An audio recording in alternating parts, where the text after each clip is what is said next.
And I would say, you don't just have to face the reality of unjust suffering and death in your life.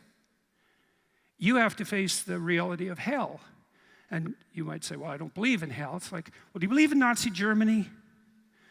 You know, do you believe in the Stalinist Soviet Union or Maoist China or Cambodia? That's hell. And you can assess that more deeply. You could say, well, that's not even hell. That's not as precise a formulation of hell as you might be able to conceptualize. Hell is actually participation in the process that led to the establishment of those countries.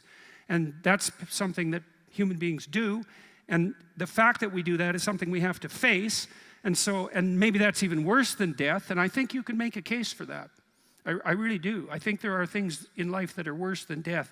There are things in life that are worse than unjust suffering and death. And the things that lead to hell are worse. And you might think, well, I don't have to worry about that. It's like, yeah, you do, as a matter of fact, because you're going to face those things too. And you're going to face that when you face your own malevolence, which you will, and you're going to face that when you face the malevolence of others, including the mob. And some of that's just death and tragedy, and some of it is something far darker and deeper than that. And so, yeah, you face that. And so that's kind of interesting. And then you might think, well, how should you face that? And that's where Tammy's story is relevant. It's like, well, so she went and swam with the sharks. And I wasn't very happy about that because our life has been adventurous enough. I thought, do you really need to go swim with the sharks? And the answer seemed to be, well, that would be an adventure. And, you know, I don't interfere with her when she's having an adventure. She's going to go have an adventure. It's far be it for me to interfere. And then she told me, you know, that you had to look the shark in the eye or it would think you're prey. Think, well, what do you have to look in the eye so you're not prey? And, you know, human beings have been trying to figure that out for a long time because we're strange animals, because we're predators, but we're also prey. And so I guess at any moment you're sort of deciding, well, are you a predator? Are you the thing that's on top? Or are you prey? And you're prey if you turn tail and run.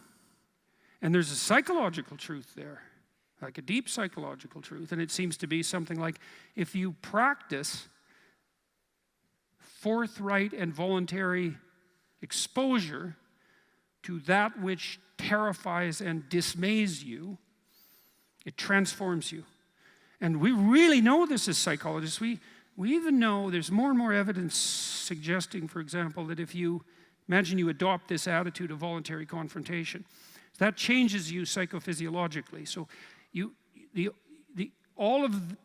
much of the biochemistry of motivation and emotion is transformed when you take a stressor which could be oppressive and paralyze you and cause you to withdraw, and you reverse that and you decide to advance.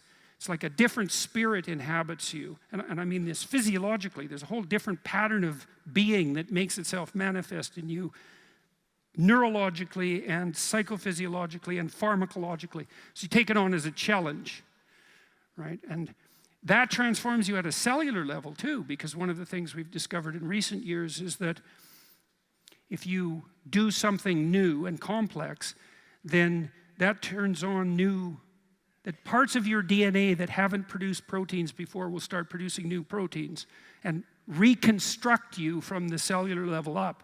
So it's a deep transformation, and we have no idea how deep. And again, you could ask yourself, if you didn't withdraw in fear from anything from everything that life threw at you, who could you become?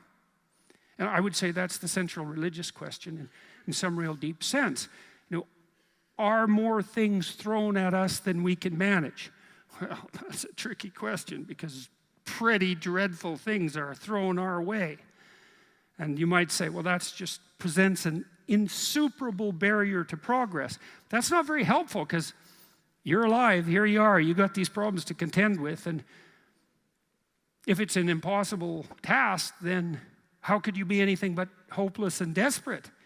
But then you think, well, wait a second. how would things transform if I took this on as a voluntary adventure? You know, regardless of its scope, and the scope would include unjust suffering, death, and hell.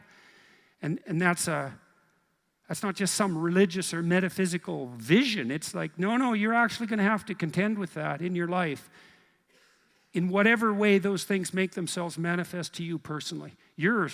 That's coming, man. And so maybe you better get prepared. And then the question might be, well, what would happen if you got prepared? And the answer might be, you'd be prepared. And I think the religious enterprise in its deepest sense is that process of preparation. And you know, you might want to even push that a bit farther. You might say, well, not only do you want to get prepared for what's coming your way, but you want to be so prepared that when it comes your way, that it doesn't make you bitter and resentful and tempted by the desire to walk the path that would make all of that even worse. And so you might say, well, if you could really face up to what you need to face up to, not only could you turn yourself into someone that could bear the catastrophe of life and exposure to hell, but maybe you could turn yourself into someone who would still do good even while facing those things. And that's a pretty noble goal, you know, because it's realistic. It's not naive at all. It says, look, man, you know, trouble's coming your way, and it's real. And